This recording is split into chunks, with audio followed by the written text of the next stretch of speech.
مجمع لگا ہے صحابہ کا، نبی پاک علیہ السلام نے فرمایا ابھی آج روزہ کس نے رکھا ہے؟ سب چپ کر گئے۔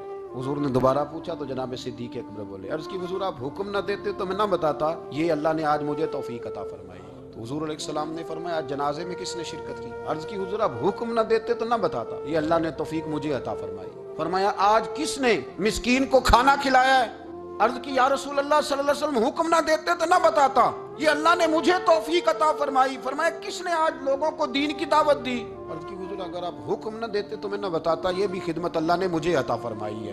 تو نبی کریم علیہ السلام نے فرمایا ابو بکر سن، قیامت کے دن ایک دروازہ جنت میں ایسا ہوگا جہاں سے صرف روزے دار گزریں گے، ایک ایسا ہوگا جس سے صرف نمازی گزریں گے، ایک ایسا ہوگا جس سے صرف حاجی گزریں گے، ایک سے سخاوت کرنے والے گزریں گے۔ لیکن جب تو آئے گا نا تو جنت کے ہر دروازے سے آواز آئے گی کہ ادھر سے داخل ہو جا، ہر دروازے سے آواز آئے گی، اس لیے کہ مجموعی طور پر عمل کیا زندگی میں، مجموعی طور